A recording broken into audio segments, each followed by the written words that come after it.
আসসালামু আলাইকুম রহমতুল্লাহি ওয়া বারাকাতুহু। স্বাগতম সবাইকে। আজকে আমরা একাডেমিক কোনো ক্লাস করব না। তোমরা রিসেন্ট এসএসসি থেকে এইচএসসি তে উঠছো। আমরা আজকে এইচএসসি নিয়ে কিছু কথাবার্তা বলবো। একটা স্টুডেন্ট এইচএসসি তে উঠে কি কি ভুল করে থাকে যার কারণে তার লাইফটা তেরাবেরা হয়ে যায়। আর এর পাশাপাশি আমি যেহেতু তোমাদের ম্যাথ ক্লাস নিব, সো ম্যাথে কিভাবে ভালো করা যায়, আমাদের যে একটা ম্যাথের ভীতি থাকে, ভাই ম্যাথ পারি না, ম্যাথ মানে অন্য কিছু লাগে, এই যে ভীতিটা, এই ভীতিটা কিভাবে কাটানো যায়, কিভাবে ম্যাথকে আনন্দের সাথে করা যায়, ম্যাথে কিভাবে এক্সেলেন্সি অর্জন করা যায়, ওইটা নিয়ে আজকে আমরা আলোচনা করব। তাহলে চলো দেরি না করে শুরু করা যাক। তোমরা যে এসএসসি থেকে এইচএসসি তে আসছো, তোমাদের এটা একটা ট্রানজিশনের মতো। ধরো তুমি চিটাং দেখে ঢাকায় যাবো ফর এক্সাম্পল হিসেবে। তোমার যে এসএসসি লাইফটা সেটা হচ্ছে তুমি চিটাং এ আসো, তোমার যে এইচএসসি লাইফটা সেটা হচ্ছে তুমি ঢাকায় আসো। তো তুমি চিটাং থেকে ঢাকায় যাওয়ার জন্য তোমার কি দরকার? একটা মিডিয়াম দরকার, যে মিডিয়ামটাকে ইউজ করে তুমি তোমার ডেস্টিনেশনে পৌঁছাবা। সেটা হইতে পারে একটা বাস, একটা ট্রেন, অর এরোপ্লেন, অর যে কোনো একটা শিপ, যে কোনো কিছু হইতে পারে। অথবা এমনও হইতে পারে যে ধরো কেউ একজন এসে তোমাকে বললো, বন্ধু আমাকে একটা লিওনেল মেসি বলে একটা কিক মার, আমি পৌঁছে যাবো ঢাকায়। এরকমও হইতে পারে। অর্থাৎ সোজা কথা, আমার একটা মিডিয়াম দরকার। এখন ভাই শুধু মিডিয়াম থাকলে কি আমি ঢাকায় পৌঁছাইতে পারবো? না, তোমাকে কি করতে হবে? তোমাকে সশরীরে যাইতে হবে মিডিয়ামটাকে ইউজ করে। ধরো তুমি বাসে উঠলা, বাসে উঠে তুমি বসে থাকলা, এভাবে ধুম করে বসে থাকলা, এদিকে ঢাকা ফেলে আসি, বাস হচ্ছে আবার চিটাঙ্গুড়ি চলে গেছে, তাহলে তুমি কিন্তু তোমার ডেস্টিনেশনে পৌঁছানো আলটিমেটলি। কখন ডেস্টিনেশন পৌঁছাবা? তোমার সশরীর, তোমার সবকিছু ঠিক আছে, চেতনা ঠিক আছে, সবকিছু ঠিক আছে, যখন ঢাকায় আসে আমি নেমে গেছি আস্তে করে, আমি আমার ডেস্টিনেশনে পৌঁছাই গেছি। অর্থাৎ এখানে যে কাজটা করতেছি সেটা কি? সেটা হচ্ছে যে মিডিয়ামটা আছে, ওই মিডিয়ামটাকে ইউজ করে আমরা নিজে কাজ করতেছি। তোমাদের এইচএসসি লাইফটা হচ্ছে ঠিক এরকম। যখন এসএসসি তে ছিলা, এই এসএসসি থেকে তোমাকে মিডিয়াম ইউজ করে তোমাকে তোমার ডেস্টিনেশনে পৌঁছাতে হবে। এই মিডিয়ামটা কি কি হইতে পারে? তোমাদেরকে যারা পড়ায় তারাই হচ্ছে তোমাদের মিডিয়া। যেমন সেটা টিচার অথবা ভাইয়া অথবা যে কোনো কিছু, যেই তোমাকে পড়াচ্ছে ওইটাই হচ্ছে তোমার মিডিয়া। ওই জিনিসটাকে ইউজ করে তোমাকে আলটিমেটলি কাজ করতে হবে। তুমি যদি জাস্ট বলো যে আমাকে স্যার যেগুলো পড়াচ্ছে আমি এগুলাই পড়বো আর কোনো কিছু করব না, যদি এইরকম মন মানসিকতা নিয়ে থাকো, তাহলে কিন্তু তুমি খুব ভালো করতে পারবা না। তোমার টিচার জাস্ট যেটা করবে, তোমাকে একটা পথ তৈরি করে দিবে, একটা ওয়ে তৈরি করে দিবে। এই পথ দিয়ে হাঁটতে হবে তোমাকে। যত বাধা আসবে, যত বিপত্তি আসবে, সবকিছুকে ইজি করে দিবে তোমার টিচার, বাট আলটিমেটলি হাঁটতে হবে তোমাকে। তাহলে এইচএসসি লাইফে তোমাদের প্রথম যে কাজটা করতে হবে, নিজে নিজে কাজ করা শেখাটা, এটা অভ্যাস করতে হবে। তুমি যদি আরেকজনের উপর পুরোপুরি ডিপেন্ডেন্ট থাকো, যেটাকে বলা হয় টিচার্স ডিপেন্ডেন্সি, এই জিনিসটা যদি তোমার মধ্যে থাকে, তাহলে তুমি খুব বেশি দূর আগাইতে পারবা না। অর্থাৎ আমাদের সেলফ ডিপেন্ডেন্ট হইতে হবে। কিন্তু মোস্ট অফ দ্য টাইম আমি তোমাদের সাথে ম্যাথ নিয়ে থাকবো, ম্যাথ নিয়ে আমি কিছু কথাবার্তা বলি তোমাদের সাথে। অনেকে বলে ভাইয়া এইচএসসি তে ম্যাথ এত কঠিন কেন, একটা বইয়ে হয় না আবার দুইটা দিয়ে দিছে, আমাদের ম্যাথে এত প্রবলেম হয় কেন? এই প্রবলেমগুলো আমি আমার এক্সপেরিয়েন্সের উপর বেস করে চারটা ক্যাটাগরি করি। যেহেতু অনেক দিন ধরে স্টুডেন্টদের সাথে কাজ করতেছি, ওই স্টুডেন্টদেরকে পর্যবেক্ষণ করে প্লাস আমি যখন পড়ছি, আমার নিজের মধ্যে যে ল্যাকিংসগুলো ছিল সবগুলোকে মিলাই আমি এই প্রবলেমটাকে চারটা ক্যাটাগরি ওয়াইজ করি। প্রথম ক্যাটাগরিটা হচ্ছে ম্যাথে কেন প্রবলেম হয়, এটার category number 1, without concept practice করা। উইথাউট কনসেপ্ট প্র্যাকটিস, এটা হলে প্রবলেমটা কি? উইথাউট কনসেপ্ট প্র্যাকটিস, ধরো তুমি একটা চ্যাপ্টার পড়তেছো, এই চ্যাপ্টারের কোনো কনসেপ্ট সম্পর্কে তোমার ধারণা নাই, বা হালকা পাতলা তুমি ধারণা নিছো, এরপরে তুমি প্র্যাকটিস করা শুরু করে দিছো। সো তুমি যখন প্র্যাকটিস করতে যাচ্ছ, তুমি যখন কোনো কিছুতে আটকাচ্ছ, আটকাইলেই তুমি সাথে সাথে সলিউশন বুক দেখতেছো। তো সলিউশন বুক দেখার কারণে তোমার যে চিন্তা শক্তিটা, চিন্তা করার যে ক্ষমতাটা, ওইটা কিন্তু গ্রো করতেছে না। সো যার কারণে তুমি যেটা করতেছো, এই যে কাজটা, এই কাজটা বেশি দিন স্টেবল হবে না। অর্থাৎ এই কাজটা তুমি করতেছো জাস্ট 2 দিন, 10 দিন বা 1 মাসের জন্য। আমাদের আলটিমেট টার্গেট এই 10 দিন না, 1 মাসটা। আমাদের আলটিমেট টার্গেট 2 বছর পরে কিভাবে ভালো মেডিকেলে টিকা যায়, কিভাবে এইচএসসিতে গোল্ডেন এ প্লাস পাওয়া যায়, কিভাবে বুয়েটে টিকা যায়, এটা আমাদের টার্গেট। সো আমাদের প্রথম বলটা হচ্ছে আমরা কোনো কনসেপ্ট না শিখে আমরা প্র্যাকটিস করা শুরু করে দিই, যার কারণে আমরা পরে গিয়ে ধরাটা খেয়ে যাই। এটা হচ্ছে ক্যাটাগরি নাম্বার 1 এর প্রবলেম। এরপরে ক্যাটাগরি 2, এটা আরেকটু ভয়ঙ্কর। Without practice concept clear. Without practice concept clear. অর্থাৎ তুমি একটা চ্যাপ্টার পড়তেছো, ওই চ্যাপ্টারের কনসেপ্টগুলো তোমার খুব ভালো মতো আছে এবং এটা নিয়ে তুমি একবার বুক ফুলাই ফুলাই হাঁটতেছো, তোমার অনেক বেশি ওভার কনফিডেন্ট তুমি, যার কারণে তুমি প্র্যাকটিসটা করো নাই।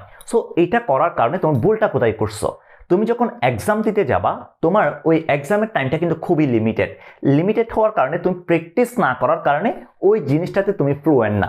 তোমার কনসেপ্ট ক্লিয়ার আছে, খুবই ভালো কথা, বাট তোমার প্র্যাকটিস না করার কারণে জিনিসটা তোমার ভালো মতো আয়ত্তে আসে নাই, অর্থাৎ তুমি ওই জিনিসটাতে ফ্লুয়েন্ট হও নাই, যার কারণে তোমার সলিউশনে ভুল হওয়ার সম্ভাবনা অনেক বেশি থেকে যায়, বিশেষ করে ক্যালকুলেশনে ভুল হওয়ার।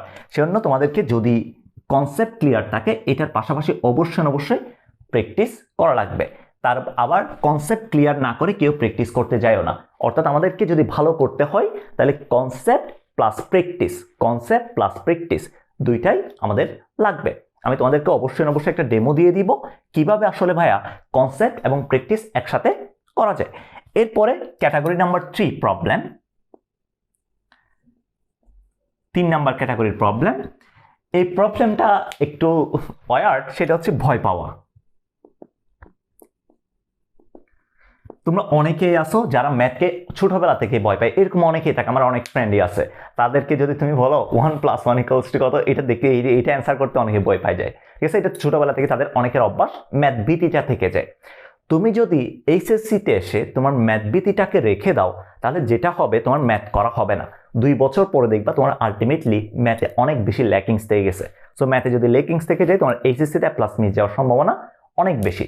তোমার এই যে ভয়টা, একবার সাহস করে ভাই, শুধু একবার যদি সাহস করে শুরু করতে পারো তাহলে দেখবা আরামসে শেষ হয়ে যাবে। তোমার জাস্ট শুরুটা করতে হবে। তো ম্যাথে ভয় পাওয়া যাবে না। ভয় না পাই, যদি আমি নাও পারি, একবার যদি নাও পারি, দেখো শতবার একটা কথা আছে না, একবার না পারলে আমরা শতবার ট্রাই করবো একটা ম্যাথ, ইনশাআল্লাহ, ঠিক আছে? তাহলে ভয় পাওয়া যাবে না, এটা হচ্ছে ক্যাটাগরি 3 নাম্বার প্রবলেম। ভয় পাওয়া কিন্তু অনেক খারাপ জিনিস, একটা জিনিস ভয় পেলে তুমি আর ভালো করতে পারবা না। এরপরে আসো 4 নাম্বার ক্যাটাগরির প্রবলেম, সেটা হচ্ছে রেগুলার ম্যাথ না করা।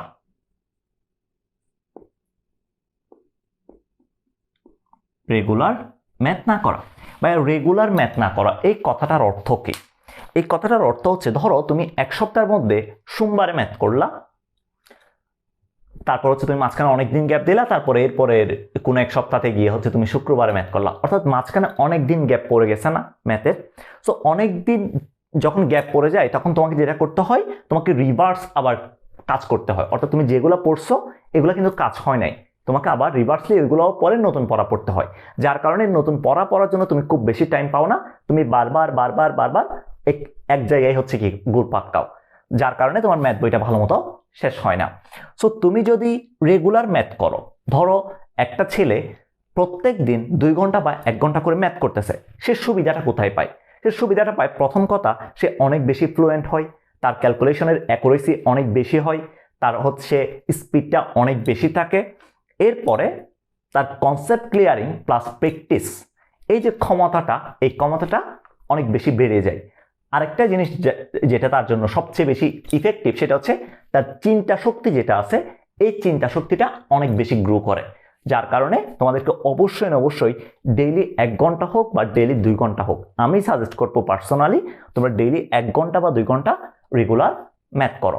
যেটা ধরো তুমি যদি আগের দিন কনসেপ্ট পড়ো, পরের দিন গিয়ে তুমি হচ্ছে প্র্যাকটিস করো ওই কনসেপ্টের উপর, এভাবেই তুমি পড়তে পারো। এখন আসি ভাইয়া, কনসেপ্ট প্লাস প্র্যাকটিস, এই টার্মটা একটু বুঝাই দেন, চলো আমরা এই টার্মটা একটু বুঝে আসি। কনসেপ্ট প্লাস প্র্যাকটিস, এইটা মিনস তোমার এখানে একটা কনসেপ্ট থাকবে শুরুতে, এই কনসেপ্টের ডিটেলসটা থাকবে, দেন ডিটেলস থাকার পর এই কনসেপ্টের আন্ডারে কয়েকটা ম্যাথ থাকবে, যাতে তুমি যেগুলো পড়ছো কনসেপ্টে ওই জিনিসপত্রগুলো ক্লিয়ার হয়ে যায়। তো তুমি যদি এভাবে কনসেপ্ট ক্লিয়ার প্লাস সাথে প্র্যাকটিস তুমি এভাবে যদি পড়ো, তাহলে দেখবে যে তোমার পড়াশোনাটা অনেক বেশি ইফেক্টিভ হবে। তোমরা যেহেতু শুরুতে এখনো নতুন ফার্স্ট ইয়ার, সো তোমরা শুরু করবা ম্যাথ ফার্স্ট দিয়ে। আমি তোমাদেরকে আজকে ম্যাথ ফার্স্টের কিছু পরিচিতি দিব, ম্যাথ ফার্স্টটা কিভাবে শেষ করা যাবে, কিভাবে ম্যাথ ফার্স্টটা অনেক ভালো করা যাবে, কোন অধ্যায়গুলো ইম্পর্টেন্ট, এগুলো নিয়ে কিছু কথাবার্তা বলবো।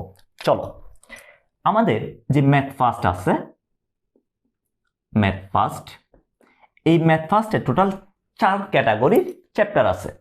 প্রথম ক্যাটাগরি হচ্ছে অ্যালজেব্রিক বা বীজগাণিতিক। পরের ক্যাটাগরিটা হচ্ছে জিওমেট্রি বা জ্যামিতিক। এর পরেরটা হচ্ছে ট্রাইগোনোমেট্রি। এর পরেরটা হচ্ছে আমাদের ক্যালকুলাস।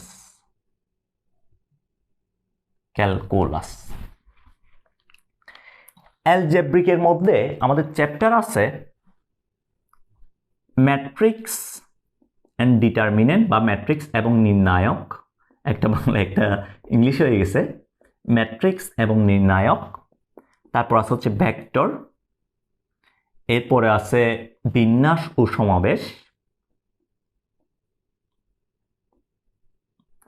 এরপরে হচ্ছে ফাংশন। এই কয়েকটা চ্যাপ্টার হচ্ছে আমাদের অ্যালজেব্রিক চ্যাপ্টার, অর্থাৎ এখানে বীজগাণিতিক জিনিসপত্র নিয়ে আমরা বেশি আলোচনা করব। তারপর জিওমেট্রি চ্যাপ্টারের মধ্যে আছে দুইটা, একটা আছে সরল রেখা, আর একটা আছে বৃত্ত। এই দুইটা চ্যাপ্টার হচ্ছে আমাদের জিওমেট্রি চ্যাপ্টার। তারপরে ট্রাইগোনমেট্রি চ্যাপ্টার আছে টোটাল দুইটা, একটা আছে বেসিক ট্রাইগোনমেট্রি, একটা আছে বেসিক, আর একটা আছে অ্যাডভান্স। বেসিক ট্রাইগোনমেট্রি আছে আর একটা আছে অ্যাডভান্স ট্রাইগোনমেট্রি। বেসিক ট্রাইগোনমেট্রি হচ্ছে 6 চ্যাপ্টার, 6 নাম্বার চ্যাপ্টার, আর অ্যাডভান্স ট্রাইগোনমেট্রি হচ্ছে 7 নাম্বার চ্যাপ্টার। তারপরে ক্যালকুলাস যে টপিকটা আছে, ক্যালকুলাস আসলে অনেক বড় একটা টপিক। এই ক্যালকুলাসের আন্ডারে কি কি আছে দেখো। ক্যালকুলাসের আন্ডারে লিমিট থাকবে, তারপরে অন্তরীকরণ থাকবে, এরপরে থাকবে যুগোজীকরণ। এই কয়েকটা চ্যাপ্টার থাকবে আমাদের ক্যালকুলাসের আন্ডারে। এই চ্যাপ্টারগুলো তোমাদের জন্য খুব বেশি ইম্পর্টেন্ট, সো আমাদেরকে ক্যালকুলাসটা একটু ভালো মতো করতে হবে। এইবার আসো আমাদের এইচএসসিতে কোয়েশ্চেনগুলো কিভাবে হবে। এইচএসসিতে কোয়েশ্চেন হবে টোটাল 2 পার্টে, অর্থাৎ তোমাদের 2টা বিভাগ থাকবে। একটা থাকবে ক বিভাগ, আর একটা থাকবে খ বিভাগ। খ বিভাগ থাকবে। ক বিভাগে থাকবে অ্যালজেব্রা প্লাস জিওমেট্রি। এটা থাকবে ক বিভাগ। খ বিভাগে থাকবে ট্রাইগোনোমেট্রি প্লাস ক্যালকুলাস। এটা থাকবে খ বিভাগ। প্রত্যেকটা বিভাগ থেকে 4টা করে সিকিউ থাকবে, 4টি করে সৃজনশীল থাকবে। প্রত্যেকটা বিভাগ থেকে 4টা সৃজনশীল থাকবে, এটা থেকে 4টা, এটা থেকে 4টা। তোমাদেরকে যে কোনো বিভাগ থেকে 2টা করে মোট 5টা কোয়েশ্চেনের অ্যান্সার করতে হবে, অর্থাৎ তুমি একটা বিভাগ থেকে সর্বোচ্চ 3টা করতে পারবা। এর মধ্যে কি কি আসবে দেখো। ট্রাইগোনমেট্রি যেটা আছে, আমাদের ট্রাইগোনমেট্রি থেকে আসবে 2টা সৃজনশীল। আমাদের যে ক্যালকুলাস আছে, ক্যালকুলাস থেকে আসবে 2টা সৃজনশীল, এবং ক্যালকুলাসের মধ্যে অন্তরীকরণ থেকে আসবে একটা, যুগোজীকরণ থেকে আসবে আরেকটা। অ্যালজেব্রা থেকে কোথায় থেকে কোয়েশ্চেন আসে এটা আসলে বলা পসিবল না, কারণ প্রত্যেকটা যে চ্যাপ্টার আছে এখানে প্রত্যেকটা চ্যাপ্টার মিলে কোয়েশ্চেন হবে অনলি 2টা কোয়েশ্চেন হবে। তারপরে জিওমেট্রি যে পার্টটা আছে, এই জিওমেট্রি থেকে 2টা কোয়েশ্চেন হওয়ার পসিবিলিটি অনেক বেশি, অর্থাৎ এই যে চ্যাপ্টারগুলো আছে এই সবগুলো চ্যাপ্টার মিলে 2টা, আর এই 2টা মিলে হচ্ছে 2টা আসার পসিবিলিটি অনেক বেশি আমাদের ক বিভাগে। তারপর খ বিভাগে ট্রাইগোনমেট্রি থেকে আসবে 2টা, ক্যালকুলাস থেকে আসবে 2টা। এইভাবে আমাদের কোয়েশ্চেন ফরম্যাটটা হয়। এমসিকিউ এর জন্য মোস্ট ইম্পর্টেন্ট চ্যাপ্টার হচ্ছে সরল রেখা, বৃত্ত, ট্রাইগোনমেট্রি, ক্যালকুলাস, এরপরে বিন্যাস সমাবেশ। এই চ্যাপ্টারগুলো আমাদের এমসিকিউর জন্য খুব বেশি ইম্পর্টেন্ট। যদি তুমি অ্যাডমিশনের কথা বলো, স্পেশালি যদি বুয়েটের কথা বলি, বুয়েটের মোস্ট টপ ফেভারিট লিস্ট যদি করি, টপ ফেভারিট লিস্টের মধ্যে পড়ে ফাংশন, তারপর বিন্যাস সমাবেশ পড়ে, এরপর হচ্ছে ওদের সরল রেখা পড়ে, তারপর বৃত্ত পড়ে, ট্রাইগোনমেট্রিও পড়ে, এরপর ডিফারেন্সিয়েশনও পড়ে, এরপরে ইন্টিগ্রেশনও পড়ে। অর্থাৎ এগুলো হচ্ছে তাদের মোস্ট ফেভারিট চ্যাপ্টার। এই চ্যাপ্টারগুলো যদি তুমি পড়ো ভালো মতো, তাহলে ইনশাল্লাহ অ্যাডমিশনে ভালো করার একটা পসিবিলিটি থেকে যায়। এইবার আসো ভাই, আমরা ফার্স্ট ইয়ারে থাকতে এই সবগুলো কি শেষ করব ভালো মতো, নাকি কোনো সিলেক্টিভ কোনো চ্যাপ্টার শেষ করব? এটার অ্যান্সারে যদি বলি, তুমি যখন ফার্স্ট ইয়ার শেষ করবা তখন তুমি ট্রাই করবা তোমার যাতে জিওমেট্রি পার্ট ট্রাইগোনমেট্রি পার্ট এবং ক্যালকুলাস পার্ট, এই তিনটা পার্ট যাতে ভালো মতো ক্লিয়ার থাকে। যদি এই তিনটা পার্ট তুমি ভালো মতো ক্লিয়ার রাখতে পারো 100%, তাহলে এটা তোমার জন্য অনেক বেশি একটা প্লাস পয়েন্ট হবে। সো এই তিনটা পার্টে তোমাকে ভালো মতো একটু ফোকাস করতে হবে। বিশেষ করে যদি তোমাকে বলি ট্রাইগোনমেট্রি এবং ক্যালকুলাস, এই দুইটা পার্টে যদি তুমি গ্যাপ রেখে দাও ফার্স্ট ইয়ারে থাকতে, তাহলে এটা ফিল আপ করা কিন্তু অনেক কষ্ট। তুমি 2 বছর পরেও এটা ফিল আপ করতে পারবা কিনা আসলে সন্দেহ থাকে। সো তুমি ট্রাই করবা যাতে ট্রাইগোনমেট্রি, ক্যালকুলাস এই পার্টগুলোতে যাতে কোনো ল্যাকিংস না থাকে। অর্থাৎ তোমার যখন ফার্স্ট ইয়ার শেষ হবে তুমি ট্রাই করবা শুরু সবগুলা ক্লিয়ার করার তো ট্রাই করবা। আমি স্পেসিফিক যদি কিছু বলি, তুমি জিওমেট্রি, ট্রাইগোনমেট্রি এবং ক্যালকুলাস এই তিনটা সেক্টর যাতে তোমার 100% তোমার আয়ত্তে থাকে। আয়ত্তে থাকা মানে শেষ না, আয়ত্তে থাকা মানে তুমি কনফিডেন্স থাকা একটা চ্যাপ্টারের প্রতি। জাস্ট তুমি রিভাইজ করলে ওই চ্যাপ্টারে খুব দিতে পারবা, এটাকে বলা হয় আয়ত্তে থাকা। সো তুমি ট্রাই করবা এই চ্যাপ্টারগুলো যাতে তোমার আয়ত্তে থাকে। এইবার আসো, আমাদের সবচেয়ে কমন একটা কোয়েশ্চেন আসে, সেটা হচ্ছে ভাইয়া আমরা কোন বই ফলো করব? বাজারে তো অনেকগুলো বই আছে, কোন বই ফলো করব? তোমাদের ইনফরমেশনের জন্য বলে রাখি, বাজারে প্রায় 30 রাইটারের উপরে বই আছে, অর্থাৎ 30 জন রাইটারের বই আছে। এখন ভাই আমরা কি 30 জন রাইটারের বই ফলো করব? না। অনেকে যে বইটা করে, অনেকে একসাথে অনেকগুলো বই ফলো করতে গিয়ে এক একটা চ্যাপ্টার শেষ করে 4-5 মাসে। লাভ নাই ভাই, কারণ তোমার ইন্টারের সময় হচ্ছে 2 বছর। তো তুমি 2 বছরে 4-5 মাস যদি এক চ্যাপ্টার শেষ করো, তুমি 2 বছরে শেষ করতে পারো 5 চ্যাপ্টার। তো আলটিমেটলি আমাদের লাভ নাই। সো ভাই এখন কি করব? আমি বলবো বাজারে অনেকগুলো বই থাকলেও আমি 3টা বই প্রেফার করি। একটা হচ্ছে এসইও আহমেদ, একটা হচ্ছে কেতাব স্যার, আর একটা হচ্ছে অক্ষরপত্র। এই 3টা বইয়ের বাইরে কেউ যায়ও না। এই 3টা বই থেকে যে কোনো একটা বই তুমি সিলেক্ট করবা। ফর এক্সাম্পল তুমি এসইও আহমেদ সিলেক্ট করছো, যে কোনো একটা সিলেক্ট করে করা শুরু করবা। করার পরে ওইটা যখন তোমার 100% ক্লিয়ার হয়ে যাবে, একটা অপশন যখন তোমার হাতে চলে আসছে, এরপরে গিয়ে তুমি আরেকটা বই দেখতে পারো, না দেখলেও কোনো সমস্যা নাই। জাস্ট যদি এক্সট্রা করতে চাও তাহলে দেখতে পারো। সো একটা অপশন যখন তোমার হাতে 100% চলে আসবে, এরপরে গিয়ে তুমি আরেকটা অপশনে যাবা। আদারওয়াইজ আরেকটা অপশনে হাত দেওয়ার দরকার নাই। বুঝতে পারছি? যেমন ধরো তোমার কাছে ম্যাট্রিক্সটা এসইও আহমেদেরটা করা হয়ে গেছে, এরপরে গিয়ে তুমি কি করতে পারো, এসইও আহমেদ যখন করা হয়ে গেছে, কেতাব স্যারেরটা তুমি খুললা, কেতাব স্যারে কি কি এক্সট্রা আছে ওই জিনিসটা তুমি দেখো, ওইখান থেকে এক্সট্রাগুলা নিয়ে নাও। এই তো হয়ে গেল মাল্টিপল বুক ফলো করা। এভাবে তুমি কি করতে পারো, কনসেপ্ট ওয়াইজ কাজ করতে পারো অনেকগুলা বইয়ের মিক্সচার করে আর কি। ঠিক আছে, বাট আমি সাজেস্ট করি যে কোনো একটা বই তুমি 100% ক্লিয়ার করো। এভাবে যদি তুমি পড়ো তাহলে ইনশাল্লাহ তুমি এইচএসসি ম্যাথে অনেক বেশি ভালো করতে পারবা। তোমাদের জন্য অনেক অনেক শুভকামনা রইল। ভয় পাওয়ার কোনো দরকার নাই, ম্যাথের সব কিছুতে হেল্প করার জন্য আমি আছি। See in the next lecture. আসসালামু আলাইকুম।